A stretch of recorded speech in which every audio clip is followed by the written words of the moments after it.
Hi friends, అందరికి నమస్కారం. నేను ముఖ్యంగా ఈ వీడియో చేయడానికి ప్రధాన కారణం ఏంటంటే, గత కొద్ది రోజులుగా డిఎస్సి వాయిదా వేయమని, గ్రూప్ 2ని వాయిదా వేయమని నిరుద్యోగులంతా రోడ్డెక్కి ధర్నాలు చేస్తుంటే నిమ్మకు నీరెత్తినట్టుగా ప్రవర్తిస్తున్న ప్రభుత్వం అరెస్టులతో ఉద్యమాన్ని అణిచివేసే ప్రయత్నం చేసినట్టు స్పష్టంగా అర్థమవుతున్నది. నిన్న మాకు ఎటువంటి సంబంధం లేదు, కనీసం మేము ఫేస్బుక్లో పోస్టులు పెట్టినందుకే నిన్న మమ్మల్ని ప్రివెంటివ్ అరెస్టులు చేయడం జరిగింది.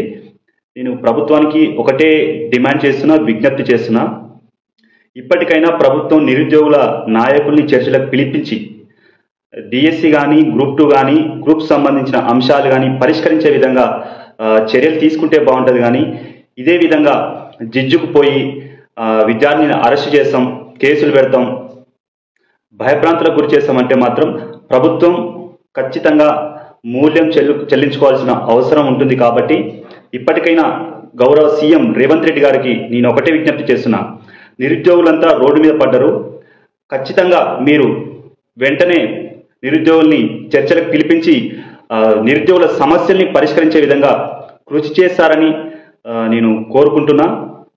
ముఖ్యంగా నిరుద్యోగుల పేరుతో నిరుద్యోగుల సమస్యలు పరిష్కరిస్తామని ప్రశ్నించే గొంతుకలమని చెప్పి ఈరోజు పదవులు అనుభవిస్తున్న వ్యక్తులు పెదవులు మోస్తున్నారు. ఇప్పటికైనా నిరుద్యోగులారా, వీళ్ళందరినీ మనమంతా గుర్తించుకోవాల్సిన అవసరం ఉన్నదని తెలియజేస్తూ ఈ చిన్న వీడియో చేస్తున్నా. థ్యాంక్ యూ, ధన్యవాదాలు.